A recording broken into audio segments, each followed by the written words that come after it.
18 months later, I stood in a small fishing shop in Rockport, Maine, teaching two 8-year-olds how to tie a proper fishing knot. When my son Marcus finally found me, he didn't bring demands or financial advisors. He brought something I hadn't seen in years. Tears. But I'm getting ahead of myself. Let me take you back to where this all started. Portland, Oregon, March 2024. I'd just sold my engineering consulting firm after 35 years. The sale wasn't some Silicon Valley jackpot, just a modest exit that gave me enough to retire comfortably and leave something for my kids. My wife Catherine would have been proud. She'd been gone 5 years by then, cancer, and not a day passed that I didn't miss her sharp wit and even sharper moral compass. Catherine and I raised 2 kids.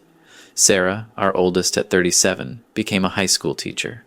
Married to a good man, 2 kids of her own, living in a modest house in Beaverton. She never asked us for anything she hadn't earned. Then there was Marcus. Marcus is 35. Marketing executive, or so his LinkedIn says. Lives in a high-rise apartment in the Pearl District with his wife Vanessa and their twins, Leo and Mia. Those kids were my world. Every Sunday I'd drive into the city, and we'd spend the afternoon together. I'd take them to the park, buy them ice cream, listen to their stories about school. Simple things. The things that matter. But Marcus was different. I remember the day Catherine died. Sarah held my hand in the hospital room, tears streaming down her face, but present, strong. Marcus showed up 2 hours late, took a phone call during the funeral service, and spent the wake checking his Instagram. Vanessa posted a grief selfie. #blessed. #family. I tried not to judge. Everyone grieves differently, I told myself. Catherine's voice in my head said otherwise. Richard, she'd say when she was alive, watching Marcus ignore his kids to scroll through his phone. We gave him everything he wanted. That's not the same as what he needed. She was right. She was always right. The first sign of trouble came 3 weeks after I sold the company. I hadn't told anyone the exact amount, just mentioned I was officially retired. Sarah sent a thoughtful card congratulating me. Marcus sent a text. Heard about the sale, we should grab lunch. Lunch was at some trendy downtown restaurant where the portions were tiny and the prices were criminal. Marcus ordered wine I couldn't pronounce. Halfway through the meal, he said, "So, Dad, what are your plans for the money?" Not, "How are you feeling about retiring?" Or, "What will you do with your time?" Just straight to the money. "Haven't thought much about it," I said. "Maybe travel. Your mother always wanted to see Maine." "Maine?" He laughed. "Dad, you're 67. You could be living your best life. Investment properties, portfolio diversification. I know people." I should have seen it then. That phrase. I know people. It's what people say when they're about to ask for something. 2 weeks later, Marcus borrowed $5,000. "Just a gap in cash flow, Dad. Big client payment coming through next week. I'll have it back to you by Friday." Friday came and went. When I asked about it, he looked confused, like I was being petty. "Oh, right. Yeah, things got complicated. But don't worry, I'm good for it." I never saw that $5,000 again. Then came the Sunday in April. I'd taken Leo and Mia to the zoo. They were fascinated by the elephants, asking me a million questions I couldn't answer. I loved every second. When I dropped them off, Marcus invited me in. "Got something to show you," he said. The apartment was immaculate. Too immaculate. The kind of clean that comes from a professional service, not from living. Vanessa sat on a white leather couch that probably cost more than my first car. She was scrolling through her phone, not looking up when I entered. "Dad, check this out." Marcus pulled up something on his iPad. A real estate listing. A massive modern house in the West Hills. 5 bedrooms, 6 bathrooms, infinity pool, views of Mount Hood. "Beautiful," I said. Because it was, we put in an offer. I felt something cold settle in my stomach. "Oh? $2.5 million. They accepted. I did the math in my head. Marcus made decent money. Maybe $120,000 a year. Vanessa's influencer career brought in. Well, I wasn't sure it brought in anything. "That's quite a house. You must have saved aggressively." Marcus exchanged a look with Vanessa. She finally looked up from her phone. "Actually, Dad, that's what we wanted to talk to you about." He sat down across from me. We need $750,000 for the down payment and closing costs. The number hung in the air like a bad smell. That's a significant amount, I said carefully. We know. But Dad, think about it. Leo and Mia growing up in that house. Their own rooms, a yard, a pool. Don't you want that for your grandchildren? There it was. The grandchildren card. Catherine's voice whispered in my ear. Don't you dare. Have you spoken to a mortgage broker about what you qualify for? I asked. We have. That's why we need the $750. The bank wants to see 30% down. Plus, there's this incredible investment opportunity I'm looking at. Cryptocurrency. My friend Tyler has this inside track. Marcus. That's $750,000. I know. But Dad, you just sold your company. You've got it. The casual certainty in his voice. The assumption. I felt something inside me shift. I never told you how much the sale was for, I said quietly. Come on, Dad. Affirm your size? Had to be at least a couple million. You don't need all that money. You're living in that big house by yourself. What are you saving it for? Vanessa chimed in, her voice sweet and practiced. We'd pay you back, of course, once the house appreciates and Marcus's investments pay off. This is really an investment in your grandchildren's future. I looked at both of them. Really looked. I saw the designer shoes Marcus wore, the watch that cost more than I spent on groceries in 6 months, Vanessa's handbag sitting on the counter with its recognizable logo, the leased Tesla in the parking garage downstairs. Let me think about it, I said. Marcus's face tightened. Think about it. Dad, we need an answer by tomorrow. The sellers have other offers. Then perhaps you should accept one of those other offers. I left. Neither of them walked me to the door. That night, I sat in my home office, Catherine's reading chair still in the corner where she'd left it 5 years ago. I pulled out a photo album. There was Marcus at 8, the same age Leo was now, smiling, missing his front teeth, holding up a trophy from Little League. When had I lost that boy? I knew the answer. When Catherine got sick, I threw money at problems because I couldn't fix the one problem that mattered. Marcus wanted a new video game? Here's $100. Marcus needed money for a concert? Here's $200. Don't worry about your mother, son. I'll take care of everything. I'd taught him that money solved problems, that asking equaled receiving, that his father was a bottomless ATM. Catherine had tried to tell me. Richard, you're not helping him. You're crippling him. But she was dying, and Marcus was struggling, and it seemed cruel to say no when I had the means to say yes. Now here I was, 5 years later, with a son who thought $750,000 was a reasonable thing to demand from his father. My phone rang. Sarah. Dad? Marcus just called me. He said you're refusing to help with his house. That's not exactly how I'd phrase it. He's furious. Told me you don't care about Leo and Mia's future. I tried to tell him that's not fair, but she sighed. Dad, are you okay? Sweet Sarah. Always worried about everyone else. I'm fine, honey. Tell me about your week. We talked for an hour. She told me about her students, about her son's science fair project, about the leak in her bathroom they were saving up to fix. Not once did she ask me for money. When we hung up, I felt the contrast like a physical weight. The next morning, Marcus showed up at my house. No warning, he had someone with him. A man in an expensive suit carrying a leather portfolio. Dad, this is Bradley Chen. He's a financial advisor. I thought he could explain the investment opportunity better than I can. I stood in my doorway in my bathrobe, coffee in hand. Marcus, it's 7 in the morning. The early bird gets the worm, right? That's what you always said. He pushed past me into the house. Bradley followed, apologizing with his eyes, but not his actions. They spread papers across my kitchen table, projections, charts, cryptocurrency, explanations that sounded like a foreign language. Bradley's voice was smooth, practiced. Mr. Peterson, what we're looking at here is a ground floor opportunity. In 5 years, your $750,000 investment could be worth $3-4 million, or it could be worth nothing, I said. That's the beauty of diversification, Bradley countered. This is just one part of a comprehensive portfolio strategy. I looked at Marcus. Is Bradley getting a commission if I invest? Marcus shifted uncomfortably. That's not the point, Dad. Actually, that's exactly the point. How much does he make if I say yes? Bradley's smile faltered. Marcus stood up. You know what? Forget it. I should have known you'd be like this. Mom would have understood. Mom would have wanted her grandchildren to have opportunities. The invocation of Catherine. The sacred card he thought trumped everything. I stood up too, slowly. I'm 67, but I'm not frail. I spent 35 years in construction sites and engineering offices. I looked my son in the eye. Your mother, I said quietly, taught you to tie your shoes when you were 5.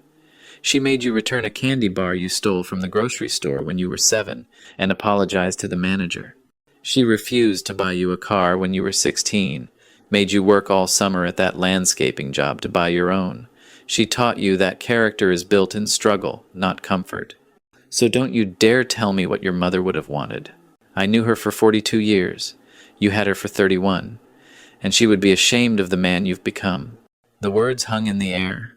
Bradley gathered his papers quickly, mumbling something about another appointment.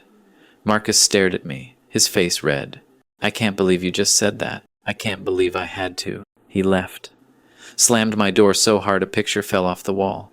It was a photo of Catherine holding baby Marcus in the hospital. The glass cracked right across her smile. I picked it up carefully and set it on the counter. Then I called my lawyer.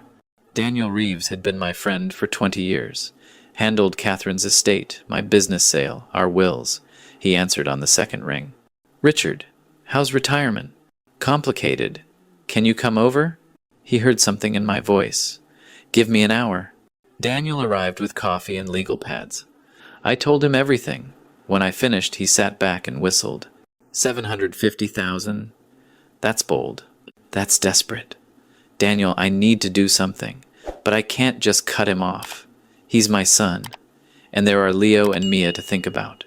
What are you thinking? I laid it out. The plan that had formed during my sleepless night. Daniel listened, occasionally making notes, sometimes raising an eyebrow. When I finished, he was quiet for a long moment. You're sure about this? Catherine used to say the cruelest kindness is letting someone fall. I think I finally understand what she meant. Okay then, let's get to work. The next week was busy. Daniel drew up documents. I made phone calls, arranged things. Sarah came over for dinner, and I told her what I was planning. Her eyes went wide. Dad, that's intense. Is it wrong? She thought about it. No, but Marcus is going to lose his mind. Maybe that's what he needs. On Friday, Marcus called. His voice was different. Conciliatory. Practiced. Dad, hey, listen, I'm sorry about last week. I was stressed about the house, and I took it out on you. That wasn't fair. Apology accepted. So, have you thought more about helping us out? I know 750 is a lot. Maybe we could do 500?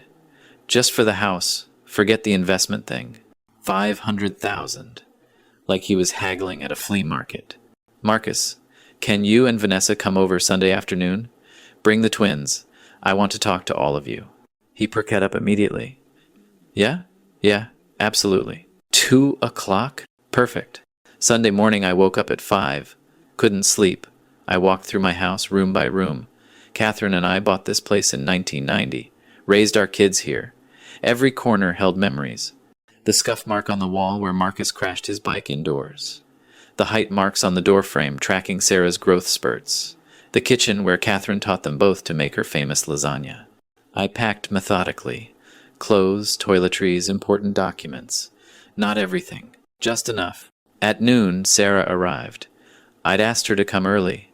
She brought her husband Mike and their kids.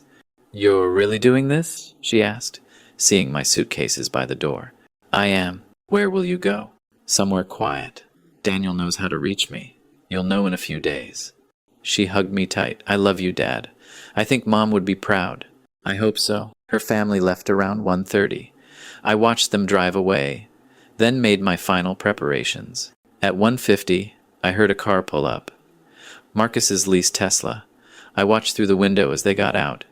Vanessa in designer athleisure that probably cost $500.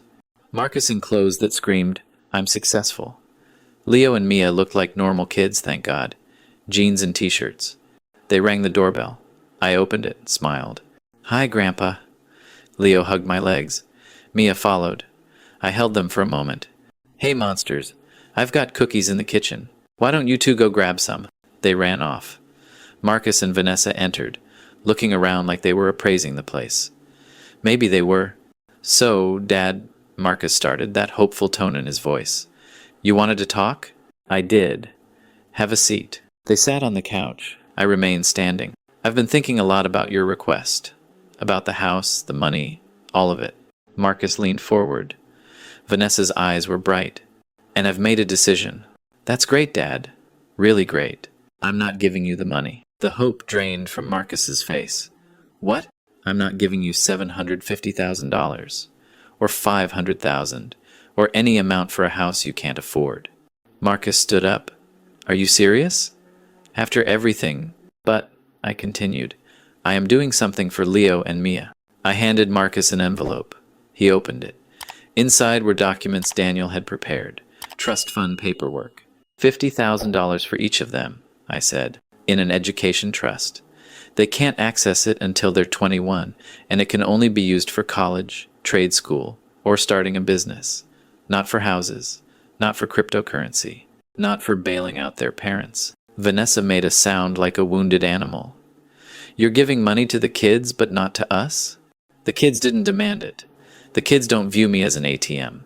The kids still hug me like they mean it." Marcus's face was purple now. "This is unbelievable. You're really going to let your grandchildren grow up in a cramped apartment because you're too selfish to help your own son? You live in a 2,200 square foot apartment in the Pearl District. That's hardly cramped. And if you can't afford it, perhaps you should move somewhere less expensive. After everything we've done for you..." "Stop." My voice was sharp. Catherine's voice. "What exactly have you done for me? You show up on holidays sometimes. You let me spend time with my grandchildren, which I appreciate, though I shouldn't have to frame it as you doing me a favor. You ignore my calls unless you need something. You've borrowed money you never repaid. So please, enlighten me. What have you done that entitles you to $750,000? Silence. Leo and Mia appeared in the doorway, cookies in hand, sensing the tension. Marcus saw them and modulated his voice. "Fine, fine. We'll figure it out ourselves. We don't need your help. Come on, Vanessa." Vanessa was staring at the trust fund documents like they'd personally offended her. "This is ridiculous. You have the money. You're just being cruel." "I'm being a parent. Something I should have done years ago." They left in a fury. Didn't even say goodbye to the kids properly. Just grabbed them and stormed out. I watched through the window as Marcus gestured angrily. Vanessa on her phone, probably posting about her terrible father-in-law. The Tesla screeched out of the driveway. I stood there for a moment. Then I picked up my suitcases, walked to my car, and locked my front door. I'd sold the house to Sarah 2 weeks ago, far below market value. Marcus didn't know yet. He'd find out when he tried to come back. On the kitchen counter, I'd left a large manila envelope. Inside, a letter explaining everything, the trust fund documents. Photos of Catherine with handwritten notes I'd found in her journal after she died, about her worries that we were spoiling Marcus. And a forwarding address, Daniel's office. I drove to the airport, dropped my rental car, and boarded a flight to Boston. From there, a smaller plane to Portland, Maine. A taxi to Rockport, a tiny coastal town Catherine and I had visited on our honeymoon 40 years ago. The cottage I'd rented sight unseen was perfect. Small, weathered, right on the water. I could hear the ocean from every room. That first night, I sat on the porch with a beer and called Daniel. "It's done." "How'd he take it?" "About as well as expected." "Did Sarah get the house paperwork?" "Signed and filed. She still can't believe you're essentially giving her a house. She earned it by being a good daughter. No strings attached. Marcus is going to figure it out, eventually. Let him." The next few weeks were the quietest of my life. I fell into a routine. Morning coffee, watching the sunrise, walks along the beach. I bought a small boat, nothing fancy. Started learning to fish properly. Met some locals at the diner who didn't know anything about my previous life, and didn't care. My phone rang constantly the first week. Marcus, mostly. 37 missed calls. I didn't answer. Then came the texts. Angry ones, pleading ones. Then threats. I'm reporting you as a missing person. You're being selfish and childish. Mom would be ashamed of you. I didn't respond. Sarah texted daily. Dad, Marcus is losing it. He found out about the house. He tried to contest the trust funds. Daniel shut him down. He's telling everyone you've abandoned your family. I called her that night. How are you doing? I'm fine, Dad. Worried about you. Don't be. I'm in a good place. Literally and figuratively. Marcus and Vanessa. It's bad. Their landlord says they're 2 months behind on rent. Vanessa moved out last week. Went to stay with her mother. And the twins? With Marcus, from what I hear. He's struggling. My heart ached, but I stayed firm. This was necessary. Months passed. I taught myself to paint. Bad paintings, mostly, but therapeutic. Read books I'd been meaning to get to for years. Made friends with a widow named Helen who ran the local bookshop. Nothing romantic, just companionship.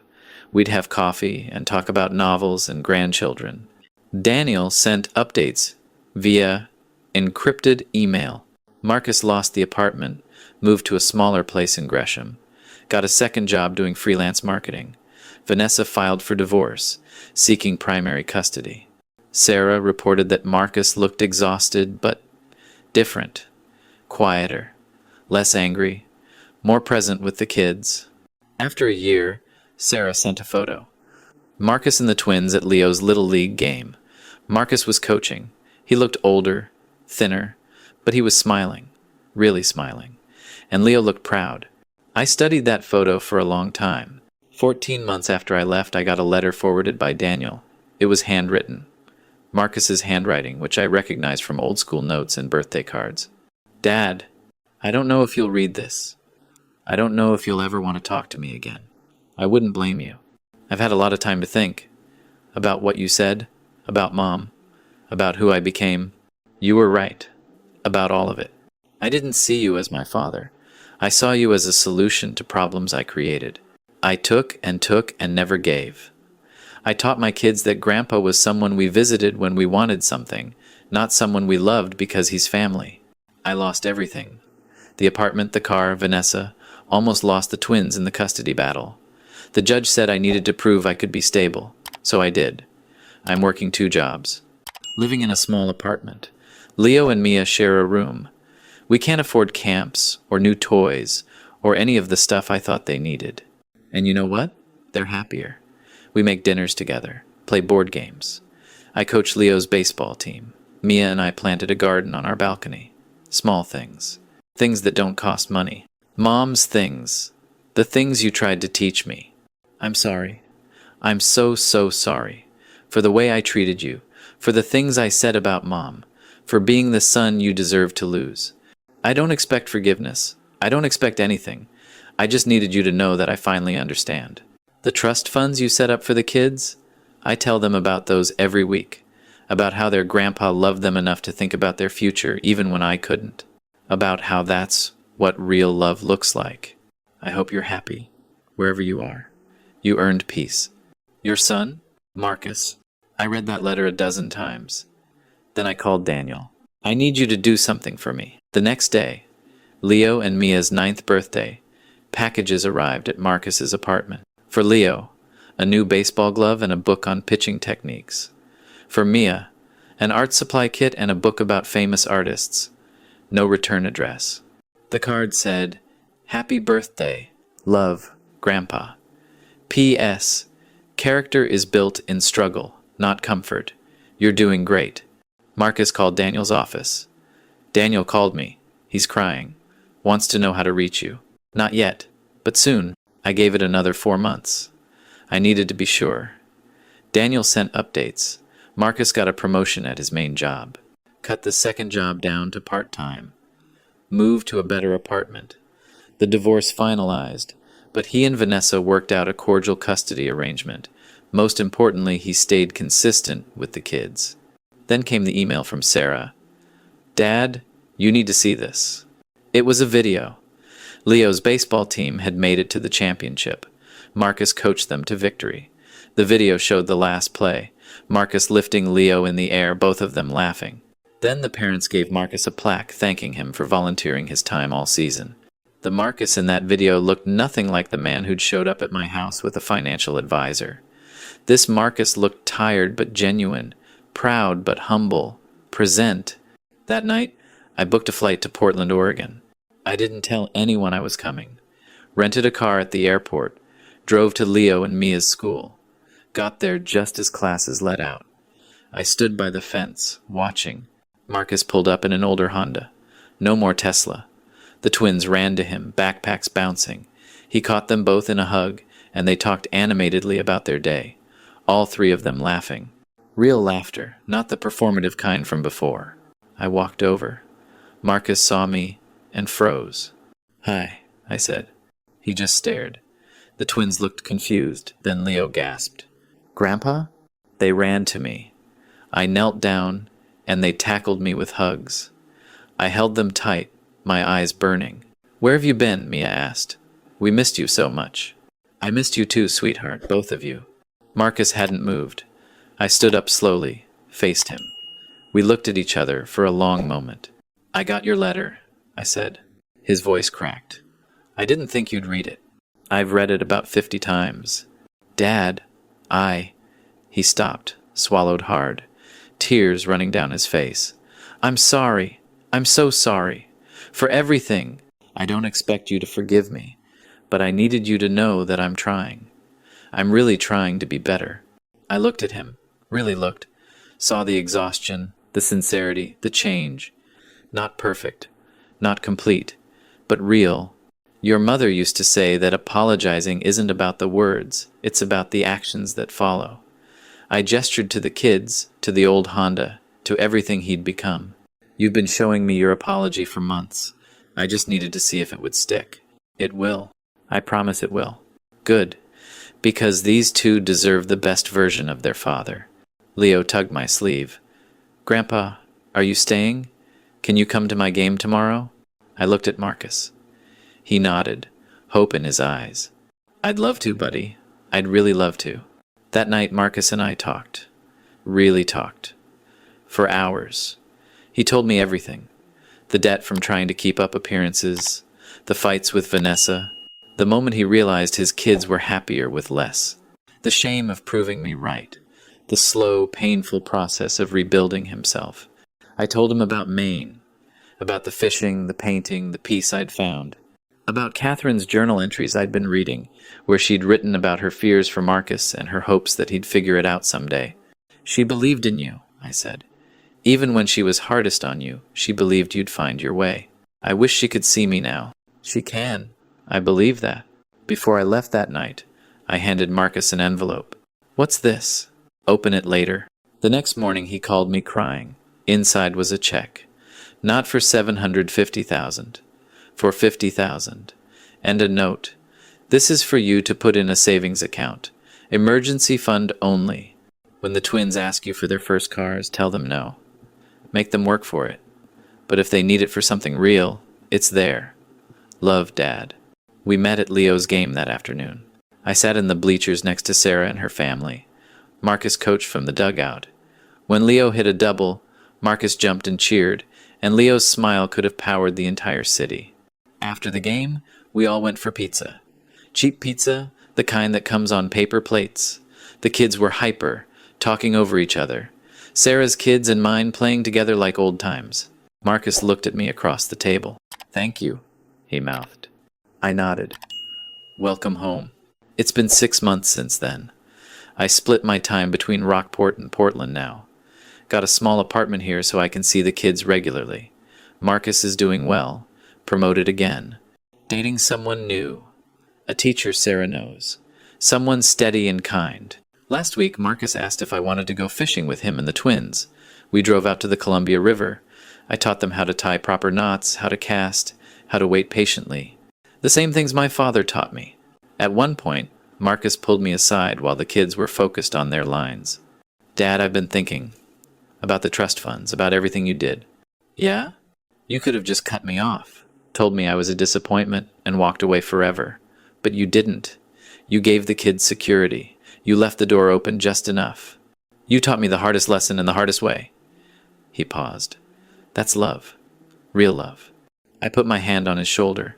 Your mother taught me that saying no is sometimes the most loving thing you can do. I just wish I'd learned it sooner. You learned it when I needed you to. We stood there, watching our kids, listening to the river. Then Mia shrieked. She'd caught something. We ran over, all of us, and helped her reel it in. A small bass, nothing spectacular. But the way she looked at it, at us, at that moment, it was everything. Later, driving home, Leo fell asleep against my shoulder. Mia held my hand. Marcus caught my eye in the rearview mirror and smiled. A real smile. A content smile. Catherine's voice whispered in my memory. Character is built in struggle, not comfort. My son struggled. He's still building. But he's building something real now. Something that will last. And that's worth more than $750,000. That's worth everything.